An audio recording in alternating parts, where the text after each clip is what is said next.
So I don't know what it is about this series, but there always has to be something about the audio, whether or not it be, the truck in the background sitting out in the parking lot outside of my house that you might be able to hear, or whether or not it be the last episode where, again, if that ever happens, I have the choice to either re-record or just be like, hey, I fucked up the audio, or chop that episode down, highlight it, and then kind of add it to what this episode would have been. But I felt like there was enough that happened in that episode where I'm like, I'm just going to put it up there with horrible audio to make it up for you, or to you. Another episode of this. Again, I had a feeling I'd only be able to record this or Florida today. Hope to still get Florida out there. If not, that'll be up tomorrow. But yeah, hi, how are you?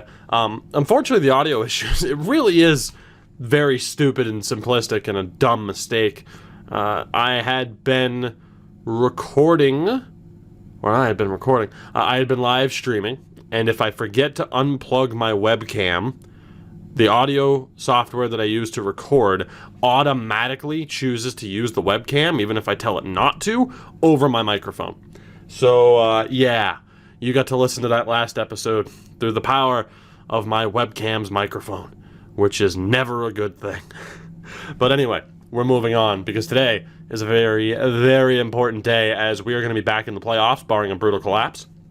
And we're going to see what this team can do. Did we make too many changes for our own good? Our top line now, of course, Tarasenko, Kravtsov, and Andrei Svechnikov, the big addition in the last episode. Ovi Malkin, Kaprizov, or Kaprizov, as I've heard as well, on the second line. Third line, Evgeny Dadonov, basically replacing Radulov. We'll see what he can do. He's alongside Barbashev, and now Nikita Kavanov is able to get the call-up. Fourth line of Mikheyev, Korshkov, and Marchenko. The defense, of course, is basically built.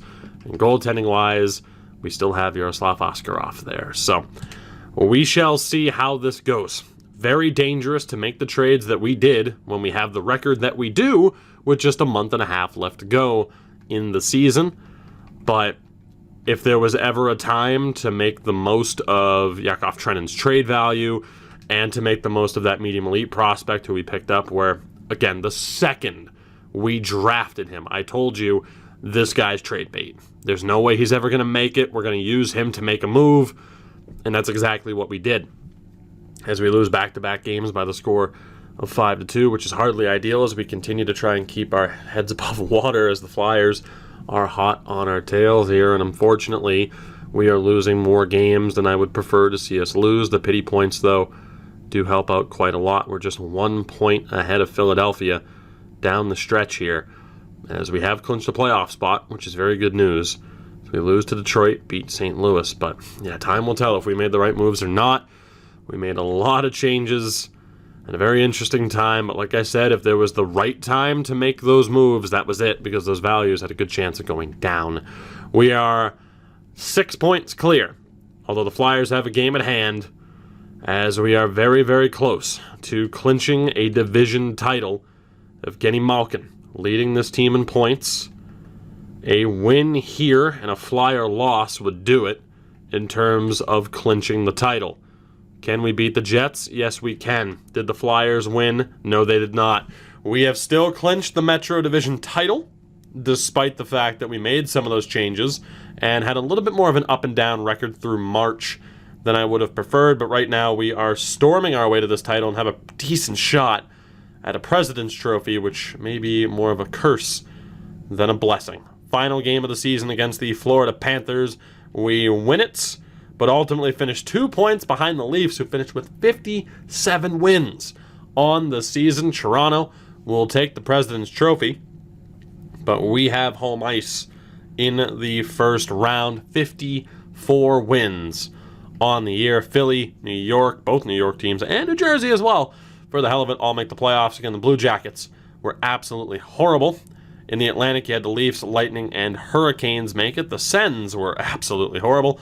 In the Central, Minnesota, Detroit, St. Louis, Chicago, and Nashville, Winnipeg, and Dallas, not great. And in the Pacific, Edmonton, Calgary, and Los Angeles. You have the haves and the have-nots. That's as San Jose and Arizona quite clearly know. So we were the second best team in the league. Actually would have had the Leafs beaten on tiebreaker in terms of ROW. In terms of total goals for, we scored the most, and we were the only team to average 4 goals per game That speaks to where our offense is. The team name is the Dynamo for that reason. Offensively oriented, our offense is no joke. Defensively, though, at a 2.89, which is bottom 10 in the league in terms of defense and the goals against average. So, gotta be honest, pretty happy with that. Looks like our penalty kill is going to be a bit of a weakness, though. Our power play was up there. 29.4%. Top power play in the league. Our penalty kill at 79.8% was mid-table. So we could look to change that up a little bit if we chose to. But all in all, no real surprise that this team is as offensively gifted as they are. Taking a look at the team stats for this year, you already knew it. Gino leading the way. We'll actually just switch over to look at forwards. But Malkin, 92 points in 82 games as a 38-year-old with 30 goals. Alex Ovechkin, 44 and 44 at 39 years old. 912 career goals for Ovi at this point. Kaprizov, 88 points and 35 goals. So again, our second line might as well have been our top line. But then you have Vitaly Kravtsov, 83 points this season, which is phenomenal. Svechnikov finished the year with 72 points. He had 25 points in 33 games, so a little bit of a slower pace. Certainly not as dominant once he joined this team. Could find that concerning, but again, he's a long-term player for us. Tarasenko with only 64 points compared to the 90 he had last year. A little bit disappointing. Barbashev on 53, which is solid for him. Dadonov with 43 and 67, which is great. Kavanagh had a shockingly good 28 points in 33 games and a plus 22, so that third line's great. Fourth line, though, of Korshkov, Mikheyev, and Marchenko. Point total-wise for the fourth line? Good. Defensively? We'll see, especially heading into the playoffs. Defensively, Provorov was phenomenal alongside Mikhail Sergachev. Romanov was solid, and then again, that third pairing of Mukhamadullin and Zadorov, simply tremendous together in terms of their defensive ability. Goaltending-wise, a 906 for Askarov. So really, it could just come down to the goaltending needs to show up, and we should be okay. That's what it looks like the problem is, as Capocacco led the league in points. The goal-scoring king, Donald Orpik and Brennan Othman. Really, it's Brennan Othman. He did it in one fewer games. Ovi was up there, though. For the defensemen, Riley and Hamilton, Cale Makar as well. Ty Berry also broke the 70-point mark. Adam Fox, though, with 26 goals. For goaltenders, the winningest was Andrei Vasilevsky, the shutout king. Spencer Knight, save percentage leader, and the likely Vezina winner. Probably give it to Vasky over Kochetkov, call him what you will. Kochetkov, whatever. Probably goes to Vasi for playing 2 extra games. The rookie race, likely won by Zion Niebeck. Not bad, although Clifford Guerrero was up there. Actually, there were quite a few guys who were up there, but I imagine it would go to Niebeck, call him what you will. So with that, that sets the stage for the postseason. We already know who we are taking on. It is the New York Islanders, because, of course, the Leafs will be taking on the Devils. So let's get down to business. I told you this was going to be a playoff episode. We are back. This could be the last chance for the likes of Alex Ovechkin and Evgeny Malkin. So when it comes to our team, we're going to leave it as is. We're going to trust who we have. Yes, in theory, the bottom 6 was weakened a bit, but of course, it's a roll 3 lines offense. That third line looked like they were doing phenomenally well up to this point in the season once they were, put together. So our power play, just in theory, look at that power play. Jesus. The penalty kill is Barbashev, Kavanagh, Korshkov, Marchenko. That's basically that's who I would trust. So we're going to trust it. I just think it's Askarov who needs to be a little bit better. I think that's all we need. So taking a look, let's see what we're up against. The New York Islanders. Who stand in our way? What do they look like, though? Okay, it's not great. It's not great for us. Top line, Beauvillier. And the stats really don't matter. But Beauvillier, Barzal, and Lucas Raymond. Jesus. Second line of Taylor Radish, Brock Nelson, and Dmitry Alexiev. Oh, boy. Yep, that's great. Third line of Wahlstrom, Appleton, and Lee. Bellows, Wenberg, and Boyd make up the fourth line. That is the type of forward unit, the forward core that will certainly ruin your hopes and dreams. Defensively, it doesn't get much easier, although Vinny Hinostroza is on defense for them next to Bodie Wild. They have Parayko, Dobson, Hannafin, and Nudivara. The goaltender is 83 overall, Thatcher Demko. It is Will Butcher. Oof, wow, Will Butcher, sir. So you add Hinostroza to that forward core and add Will Butcher to that defense. This is a good team. This is a good team. 46 wins on the year just goes to show it. This is not going to be easy, and I'm sure just looking at the overall ratings for both teams will indicate that. Yeah, no, this isn't going to be an easy series. Not even close, which really isn't surprising. We've seen it over the past few years, just how competitive this division has been. And that is going to continue to be the case. Although one thing, I want to look at their point totals in the regular season. Because obviously you go and look at that other screen, it shows their playoff stats from last year for whatever reason. I wish I didn't look. I wish I didn't look. Looking was a very bad idea. Oh God, we're gonna die. Why did I look at this? Somebody help me, please. Okay. Oh boy. Alright. We got this. We got it. Everything's gonna be alright. Rockabye. Rockabye. Let's do this. Confidence. But low expectations. Especially because we're on the kill early.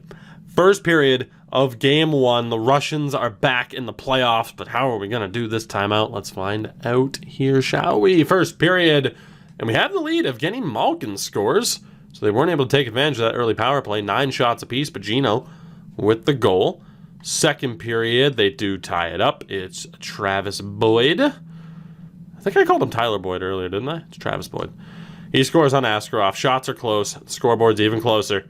We go to the third as Kirill Marchenko, the fourth line, chipping in. Noah Hannafin gets it right back. Sorry for getting excited.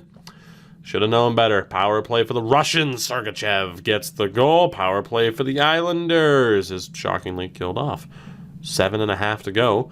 Can we hold on? 3-2 here. Under 5 minutes remaining. Can we please hold on for the love of God? Yes, we can. Whew, it wasn't looking too good. Boyd scores that goal. Hannafin gets a quick counter. Wasn't looking good, but Mikhail Sergachev's power play goal holds up as the game winner. Solid game for him. Tremendous game for Askarov, all things considered. Said he needed to step up, and he did just that in Game 1. As we walk away with the victory. Sergachev, not too many players in general involved in terms of points, and our top defense pairing, in theory, kind of let us down a little bit. Zadorov and Mukhamadullin. And they've been so solid, but not in that game. Regardless, though, they have a bad game, we're able to win. So it's a very, very good sign. As we take Game 1 against the Isles, no need to make any lineup changes whatsoever. We're just going to keep going.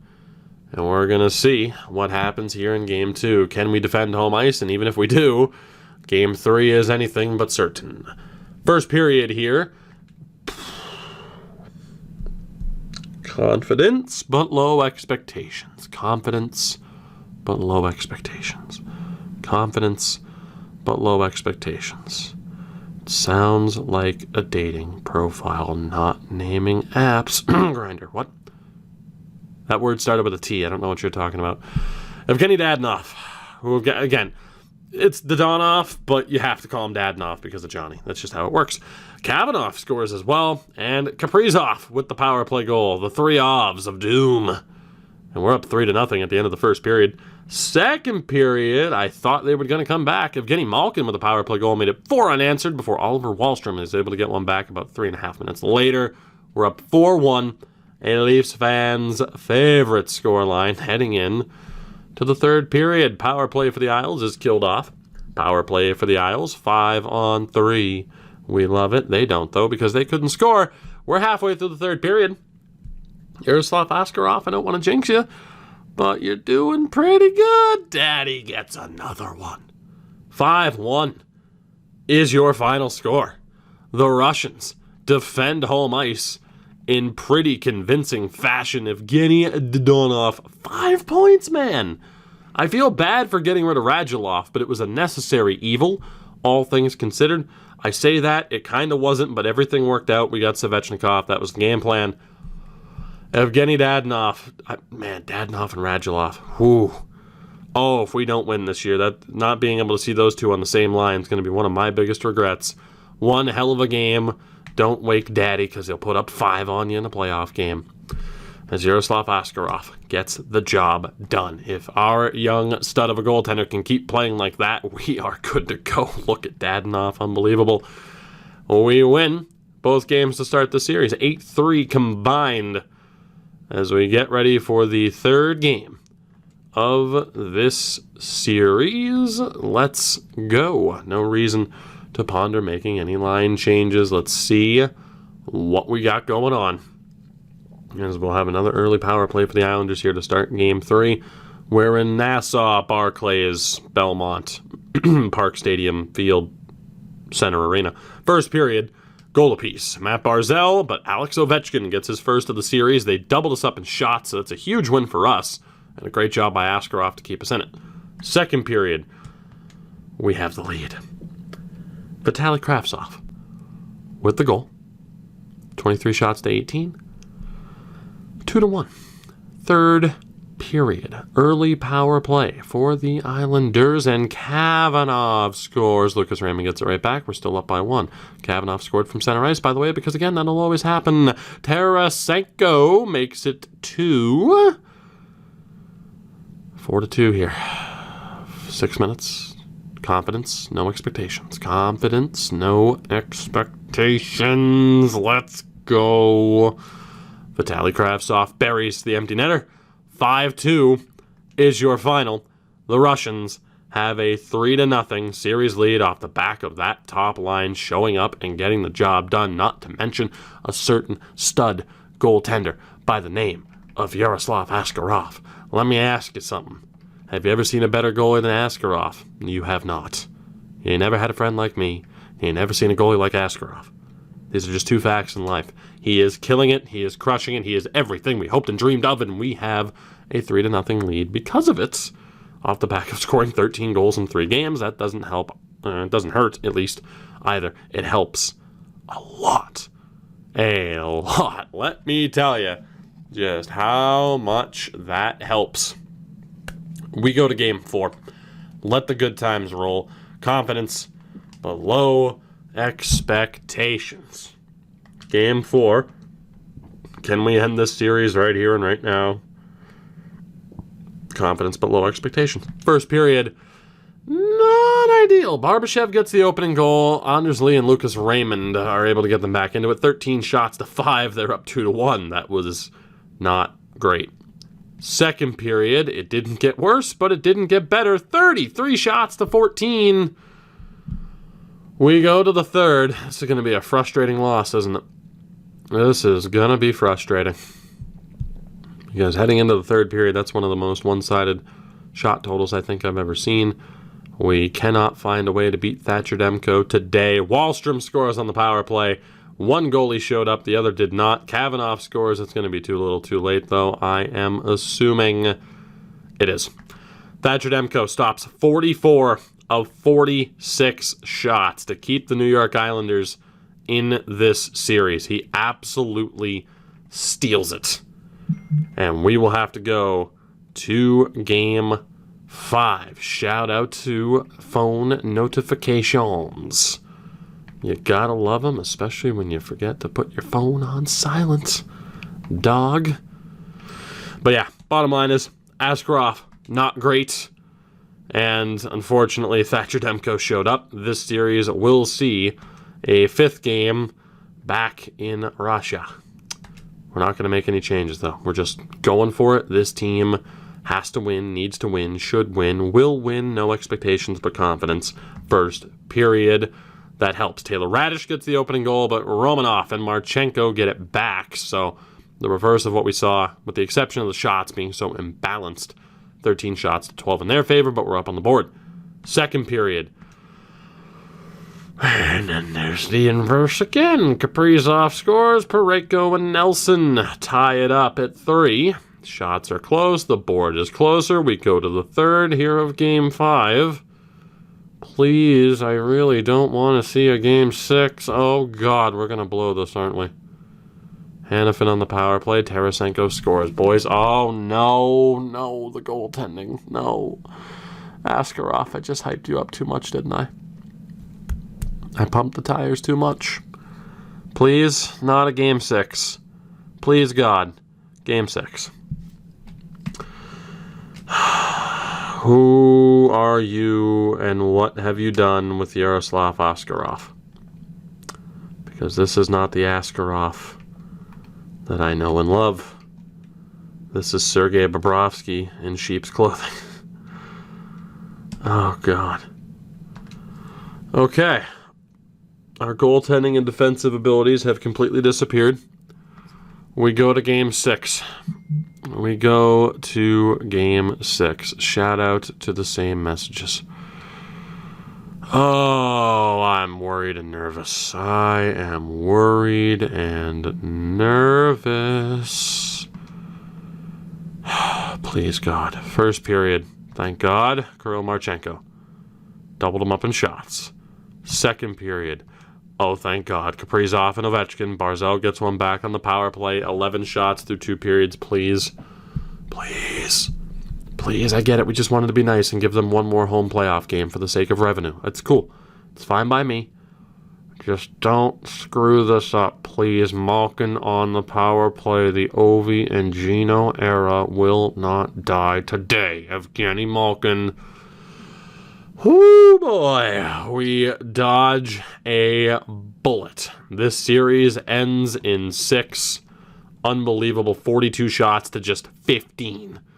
This time, unfortunately for Thatcher Demko, he could not shut the team down, specifically our second line, as they led the way. Big game for Kirill Marchenko as well. Tremendously done. And ultimately, Askarov returns to form. He wasn't asked to do much. He wasn't Askarov to do much. Oh, God. And we end up winning. And it's a beautiful, beautiful thing. God, I thought we were going to lose. I'm like, okay, we're good. It's fine. And then I'm like, oh no, we overhyped it too much. And Gino and Daddy were tremendous.